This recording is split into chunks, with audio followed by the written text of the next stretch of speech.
হযরত ইমাম মালিক রাহমাতুল্লাহ আলাইহি ওনার জামানায় উনি ছিলেন বড় একজন দামি ইমামদের মাঝে, উনিও একজন ইমাম। হযরত ইমাম আবু হানিফা, ইমাম শাফিঈ, ইমাম আহমদ ইবনে হাম্বল, ইমাম মালিক রাহমাতুল্লাহ আলাইহির জামানা।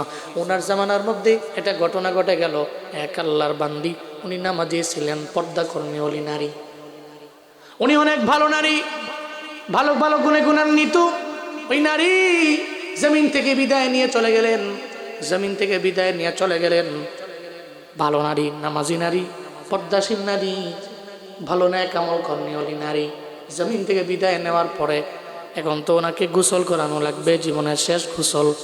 ওনাকে গোসল করানোর জন্য অন্য একটা গ্রাম থেকে আর একটা মহিলা আসলো। মহিলা ঈশা যখন ওনাকে গোসল দিবেন, জীবনের শেষ গোসল দেওয়ার জন্য ওই মহিলার পাশে উনি বসে গেলেন। মহিলার সব কিছু উনি খুলে ফেললেন, গোসল করাবেন। গোসল দিতে যাইয়া উনি মহিলার চেহারা দেখে সঙ্গে সঙ্গে উনি বলে দিলেন, মহিলা রে, তোমার এত জমিনের মানুষরা চিনে না, তুমি তো মূলত ওই যে একদিন তোমারে দেখছিলাম, তুমি একটা পুরুষের হাত ধরে হাইটা যাচ্ছ, তুমি তো মনে হয় উপর দিয়া ভালো, ভেতরে দিয়া খারাপ, মানুষ মনে হয় জানতো না। মহিলা গোসল করে আর মহিলার ভেতরের মধ্যে এটা চলে আসলো। মহিলা মনে মনে চিন্তা করলো, তার ব্যাপারে একটা কথা বলে দিল। মহিলাটা আসলে ভালো ছিল না। সবাই জানে তার মতো মুসল্লিয়া কেউ নাই, তার মতো পর্দাসীন নারী কেউ নাই, কিন্তু মহিলাটা তো একটা পুরুষের হাত ধরে যাইতেছিল, এটা আমি দেখে ফেললাম। এটা মহিলা, ওই মহিলাকে গোসল দিতে দিতে একটা পর্যায়ে ওই মহিলার রান বরাবর যখন চলে আসলো, পায়ের রান বরাবর উরু পড়ে আসার পরে সঙ্গে সঙ্গে যেই মহিলা গোসল দিতে লাগলো, ওই মহিলার হাতটা উরুর মধ্যে লেগে গেছে। আর নড়েও না, চড়েও না। মহিলা তো অবাক হয়ে গেল, চেষ্টা করতে লাগলো রান থেকে কেন আমার হাত দূরে সরে যায় না, কিন্তু তিনি বারবার চেষ্টা করেও তো পারে না। রানের মধ্যে হাতটা লেগে গেল, খুলতেও পারে না। একটা পর্যায়ে উনি চিৎকার করতে লাগলেন, হায় রে, এখন আমি কি করতে পারি, খুলে তো না। সকল এলাকার লোকেরা, পাশাপাশি যে লোকেরা ছিল ওই লোকেরা চলে গেল। ওই লোকেরা যায় কয়, মহিলা, তুমি এই মহিলার উরুর মধ্যে, হারানের মধ্যে হাত দেওয়ার পরে এই হাত কেন খুলে না? আমিও তো বুঝি না কেন এই হাতটা খোলা হয় না, কেন হাতটা খুলে না। উনি চিন্তায় পড়ে গেলেন। এখন তো এর সমাধান দেওয়া লাগবে। সমাধানের জন্য বড় একজন আলেমের দরকার। সমাধানের জন্য কাতিয়া হুজুরের কাছে তো আপনারা যাইতেন, এখনো যান, সমাধানের জন্য যান। একটা ঝামেলায় পড়ে গেলে বড় হুজুরের দরবারে যায়, কয়, হুজুর, আমি একটা ঝামেলায় পড়লাম, আমার ইলিম নাই, কালাম নাই, কিন্তু আপনার তো অন্তরের মধ্যে, দেহের মধ্যে, আপনার মাথায় তো জ্ঞান দিয়া ভরা, কুরআন হাদিসের জ্ঞান দিয়া ভরা। ওই কুরআন হাদিসের জ্ঞান দিয়ে আমারে সমাধান দেন, কারণ যেখানে সমস্যা কোরআনে এর সমাধান আছে না? সমাধান আছে। দৌড়িয়ে চলে গেলেন ইমাম মালিকের দরবারে যাইয়া, ইমাম সাহেব, একটা বড় ঝামেলার মধ্যে আমরা পড়ে গেলাম। এমন ঝামেলা, একটা নারী, মুসল্লিয়া নারী, বড় পর্দাসীন নারী, উনি জমিন থেকে বিদায় নেওয়ার পরে গোসল দেওয়ার জন্য আর একটা নারী আসলো। ওই রানের মধ্যে গোসল দিতে যাইয়া রানের মধ্যে আর হাতটা লেগে গেল, কোনোভাবে ছুটতেছে না, ঝামেলায় পড়ে গেলাম আমরা। এখন চিন্তা করলাম, কুরআন হাদিসের সবচেয়ে বড় জ্ঞানী ইমাম মালিকের দরবারে আমরা আসব। আমরা আপনার দরবারে আসলাম। ইমাম মালিক, আপনি চলেন, আমাদের সঙ্গে চলেন। আপনি গেলে আমরা জানি কোরআন থেকে, হাদিস থেকে একটা সমাধান আপনি আমাদের দিতে পারবেন। ইমাম মালিক রহমতুল্লাহ আলাইহি নিয়ে চলে গেল। ইমাম মালিক যাইয়া যখন স্পটে গেলেন, এবার ওই মহিলাকে জিজ্ঞেস করা লাগবে, মহিলা কি এমন কাজ করলো, এই মহিলার হাতটা ওই মহিলার রানের মধ্যে লেগে গেল। উনিও চিন্তায় পড়ে গেলেন, কেন হয়ে গেল? উনি বলতে লাগলেন, মহিলা রে, তুমি তারে গোসল দিতে আইছো, কিন্তু তোমার হাত তার উরুর মধ্যে লাগলো কেন? মহিলা, তোমার হাতটা তার উরুর মধ্যে লাগলো কেন রে মহিলা? মহিলা তো এখন চিন্তা করে, আমি সত্য কথা বলবো না, মিথ্যাই বলি। উনি বলতে লাগলো, আমি তেলাওয়াত করতেছিলাম, তেলাওয়াত করতে করতে একটা পর্যায়ে আমার হাতটা তার রানের মধ্যে লেগে গেছে। কথা কি সত্য না মিথ্যা? মিথ্যা কথা, মিথ্যার আশ্রয় নিচ্ছে। চিন্তা করছে, হুজুরের দরবারে যদি অন্য কিছু কই, হুজুর আবার কোন ঝামেলায় বেকায় দেয়, ফেলায় দেয়, এমনিতে এক ঝামেলা আছে, কথা বুঝেন নাই, বড্ড ঝামেলা। আর এমন ঝামেলা, রানের মধ্যে হাত লাগছে, এখন একটা মহিলা মৃত আর একটা তো জীবিত, একজনের গোসল দিতে আইছে আর একজনের শেষ গোসল। এমনিতে এলাকার মধ্যে বিশাল ঝামেলায় পড়ে গেছে, দুইজনেরই স্বামী আছে। এখন অনেকে চিন্তা করতেছে, যেহেতু এই মহিলার হাতি লেগে গেছে রানের মধ্যে, চিন্তা করতেছে তাহলে রানটা কেটে ফেলে দেওয়া হোক, সে যেহেতু মৃত মরে গেছে, রানটা কেটে ফেললেই তো হয়, অথবা রানের ওদিকে চামড়াটা কেটে ফেলুক, মহিলাটা হাত নিয়ে কোনো রকম বাঁচতে পারবে, চলে, এটা একটা নিয়ম করা যায়। কিন্তু যে মহিলা মারা গেছে, মহিলার স্বামী কয় না, আমি জীবনে কোনোদিন মানবো না, আমার বিবি এত আদরের বিবি ছিল, মুসল্লিয়া মুজাক্কি আমার বিবি, পর্দাশীল নারী, তার জীবনের শেষ মুহূর্তে এমন কাজ জীবনে হতে পারে না। এই যে একটা ঝামেলা, ইমাম মালিকের দরবারে মহিলা কয়, আমি তো ঝামেলায় পড়ে যাবো, কয় যে আমি তিলাওয়াত করতেছিলাম, এমন অবস্থায় তার রানের মধ্যে আমার হাতটা লাগছে, তো একবার লেগে গেছে, আমি আর টাইনাও ছুটে যেতে পারতেছি না। ইমাম মালিক বলতে লাগলেন, এই মহিলা, না না, আমার কাছে এটা তো মিথ্যা মনে হয়, তুমি তো, আমি চিন্তা করতেছি তুমি সত্য বলো না, যে কোনো একটা ঝামেলা এই জায়গার মধ্যে আছে, এমনিতে তোমার হাত লাগতে পারে না, আবার তুমি ছুটাইতে পারো না, ঘামের মতো লাগা গেছে, জীবনেও কোনোদিন এটা সম্ভব হতে পারে না।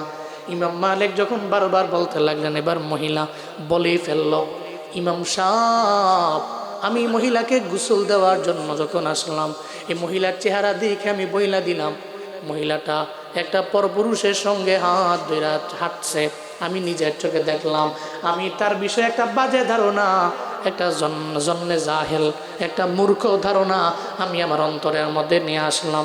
অথচ আমি জানতাম না ওই মহিলার সঙ্গে যে পুরুষটা ছিল, এই পুরুষটা মহিলার স্বামী নাকি মহিলার ভাই নাকি মহিলার মাহারাম কোনো পুরুষ, এটা আমি জানতাম না। আমি ধারণা করে এই মহিলার ব্যাপারে বলে দিলাম, ধারণা করে আমার জবান দিয়া বের হয়ে গেল, মহিলারে, তুমি যতই নিজের পর্দাওয়ালি বানাও, যতই নামাজি বানাও, তুমি জীবনেও কোনো দিন ভালো হতে পারো না, কারণ তোমার আমি একদিন দেখছি তুমি একটা পুরুষের হাত ধরে রাস্তা দিয়ে হাঁটছ। ইমাম মালিক রহমতুল্লাহ আলাই কয়, এখন তুমি বলছো সত্য কথাটা, মূলত এই কারণেই তার রানের মধ্যে তোমার হাতটা পর্যন্ত লেগে গেল।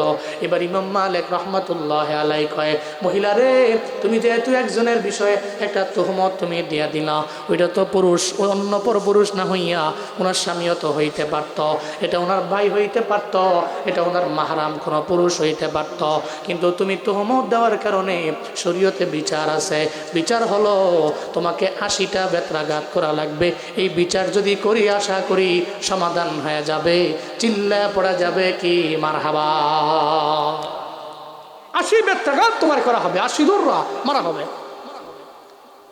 এটা মানো, হ্যাঁ, চিন্তা করে না মানে তো উপায় নাই, না মানলে তো হেল কবরে যাওয়ার না, বেকার কবরে যাওয়ার চাইতে মাইর মুই খাইলেই ভালো, 80 দিনালে বেত্রাঘাত খাইলাম, কঠিনভাবে মারবে, মারুক, আনলে এরকম লাশের সাথে, আমার লাশের রানের সাথে আমার এই হাত লেগে রয়েছে, কেমন দেখা যায়, দেরি মেরি হয়ে গেলে তো পরে আমার সহ কবরে দিব। চিন্তা করে, ঠিক আছে ইমাম সাহেব, আপনি যে সমাধান দেন, এলাকার লোকদেরকে বললো, এই বলো, আমি যে সমাধান দিয়েছি তোমরা মানো? হ্যাঁ মানো। যেহেতু সে তোহমত দিয়েছে মহিলার বিরুদ্ধে, তাহলে আমরা মানি, ঠিক আছে মানো, তো স্টার্ট, শরীয়তের বিচার শুরু করো। মহিলাকে বেত্রাঘাত করতে লাগলেন, একটা পর্যায়ে 79টা, কয়টা 79টা বেত্রাঘাত দেওয়ার পরেও ওই মহিলার রান থেকে তার হাত তো ছুটতেছে না, 79টা বেত্রাঘাত দিয়ে দিচ্ছে, ছুটতেছে না। ইমাম সাহেব আল্লাহর কাছে, আল্লাহ, আমি শরীয়তের বিচার করলাম, বিচার করতে যাইয়া মহিলা তো বেত্রাঘাত খাইলো 79টা, এখন তো তার হাত তো ওই রান থেকে ছুটতেছে না, আল্লাহ যদি 80টা বেত্রাঘাতের পরেও ছুঁইটা না যায়, তাহলে তো আমি ধরা পড়ে যাব, সবাই তো আমারে বলবে আপনি কিসের বিচার করলেন, আপনি একটা মহিলাকে অহেতুক 80টা বেত্রাঘাত করার একটা বিধান আজ নিজের থেকে বানায়া বইলে দিলেন, সবাই তো আমার গালমন্দ করবে, আমার প্রতি রাগ ঝাড়বে। আল্লাহ, আল্লাহ তুমি সাহায্যকারী, রবির কি খেলা, 80টা বেত্রাঘাত দিতে দেরি, সঙ্গে সঙ্গে ওই মহিলার রান থেকে জীবিত মহিলার হাতটা ছুটতে কোনো দেরি হয় নাই। সুবহানাল্লাহ, আরো জোরে পড়া যায় না? ইমাম মালিক রহমাতুল্লাহ আলাইহি জানায়া দিলেন, মহিলা রে, রান থেকে তোমার হাতটা ছুটার একমাত্র কারণ হলো তুমি একটা মানুষের বিরুদ্ধে না যাই না একটা তুহমত দিয়া দিলা। এর বিচার আমি করলাম, বিচারটা যখন সম্পাদন হয়ে গেছে, রান থেকে তোমার হাতটাও ছুটে গেছে, চিল্লা পড়া যাবে কি মারহাবা। এজন্য জবান দিয়ে তুহমত করা যাবে না, এ জবান দিয়ে কিবত করো না, এ জবান দিয়ে অন্যকে গালিগালাজ করা যাবে না। এই জবানটাকে নিজেকে পরিপূর্ণ হেফাজতে রাখা লাগবে। জবান দিয়ে কোনো গুনাহ হবে না, জবানের গুনাহ থেকে নিজের পরিপূর্ণ বাঁচায় নাও। মাইয়াজমান লি মা বাইনা লিহিয়াইহি ওয়া মা বাইনা রিজলাইহি আজমান লাহুল জান্নাহ। মদিনার নবী জানায়া দেয়, এই তোমার দু চুয়ালের মধ্যবর্তী স্থানের মানে হলো জিহবা, দুরানের মধ্যবর্তী স্থান হলো লজ্জাস্থান। এই দুইটা জিনিসের জিম্মাদার দায়িত্ব তুমি নিয়ে নাও। আমি নবী বলে দিলাম, আজমান লাহুল জান্নাহ, আমি নবী তোমার জান্নাতের জিম্মাদারি নিয়ে নিলাম। তুমি খালি দু চুয়ালের মধ্যবর্তী স্থান জিহবা আর দুরানের মধ্যবর্তী স্থান লজ্জাস্থান, এই দুইটা জিনিসের জিম্মাদারির দায়িত্ব তুমি নাও। বাদ বাকিটা জান্নাতে যাওয়া পর্যন্ত দায়িত্বটা আমি নবী নিজেই নিয়ে নিলাম। সুবহানাল্লাহ জুড়ে পড়া যাবে না। এই জন্য এই জিহবা দিয়ে অনর্থক কথা, গীবত এগুলো করা যাবে যাবে। ইজতানিবু কাসীরাম মিনাজ-যন্নি ইন্না বা'দাজ-যন্নি ইসমু ওয়ালা তাজাসসু ওয়ালা ইয়াগতাব বা'দুকুম বা'দা আইয়ুহিব্বু আহাদুকুম আইয়াকুলা লাহমা আখিহি মাইতা ফাকারিহতুমু ওয়াত্তাকুল্লাহ ইন্নাল্লাহা তাওয়াবুর রহিম। চিল্লা জোরে করে পড়েন আল্লাহু আকবার। আল্লাহ পাক বলেন, মুমিনেরা, ইজতানিবু কাসীরাম মিনাজ-যন, মানুষের ব্যাপারে ধারণা করা থেকে তোমরা বেঁচে থাকো। ইন্না বা'দাজ-যন্নি ইসমুন, নিশ্চিত এক ধারণা হলো গুনাহ। তুমি এমন ধারণা করলা, ওই ধারণার সঙ্গে ব্যক্তির কোনো মিল নাই, তাহলে এটা হয়ে গেল মিথ্যা। আর মিথ্যা বলা মানে তো কবিরা গুনাহ করলা। ইন্না বা'দাজ-যন্নি ইসমুন, আল্লাহ কয় জন্য ধারণা করা যাবে না, ধারণা করা থেকে নিজেকে বিরত রাখো। এরপরে আল্লাহ পাক রব্বুল আলামিন জানায় দেয়, এই বান্দারা, ওয়ালা তাজাসসু, তোমরা একে অপরের দোষ নিয়ে ঘোরাঘুরি করো না।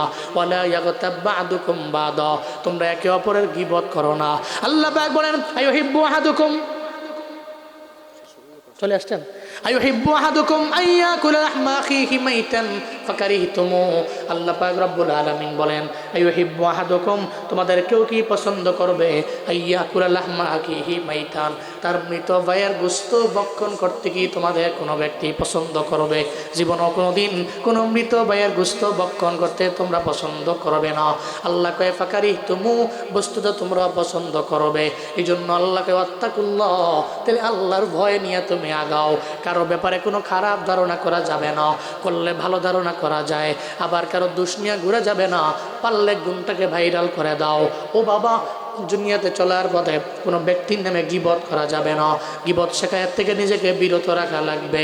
যদি গীবত থেকে নিজেকে বিরত রাখা যায়, তাহলে আমার জিহ্বার গুনাহ হবে না, আমার এই জিহ্বা দিয়ে অনর্থক কথাবার্তাও হবে না। আর জিহ্বা দিয়া যখন অনর্থক কথাবার্তা হবে না, তখন আমি সফল মুমিন হতে পারবো। আর মুমিন যখন সফল হয়ে যাবে, তার ডেস্টিনেশন হবে মাওলার জান্নাত। চিল্লা পড়া যাবে কি সুবহানাল্লাহ। চলে আসছে হুজুর, চলে আসছে, আমি শেষ করে দিচ্ছি। হুজুরে চেয়ার দেন, জি আমি শেষ করে দিই। জি, তো মুমিনরা সফল কাম হয়ে গেছে কি কারণে? এদের গুণের কারণে। নাম্বার 1 নামাজ, নাম্বার 2 অনর্থক কথাবার্তা না বইলা, নাম্বার 3 আল্লাযীনা হুম লিযাকাতি ফাঈলুন, তারা যাকাত দিয়া সফল কাম হয়ে গেছে। 4 নম্বর আল্লাযীনা হুম লিফুরুজিহিম হাফিজুন, এদের লজ্জাস্থানের হেফাজত করে, এটা অলরেডি সফল কাম হয়ে গেছে। তাহলে আমরা নামের মুমিন হব না, গুণের মুমিন হব ইনশাআল্লাহ। আমরা গুণের মুমিন হব নামাজ দিয়া, নিজের জিহ্বা এবং লজ্জাস্থানকে হেফাজত করিয়া, আল্লাহ দেওয়া রিজিক থেকে জাকাত দিয়া আমরা এমন গুণের মুমিন হব। আল্লাহ সবাইকে এমন গুণের মুমিন হইয়া কবরে যাওয়ার তৌফিক দান করেন। সকলে পড়েন আমিন, আরো জোরে পড়েন আমিন।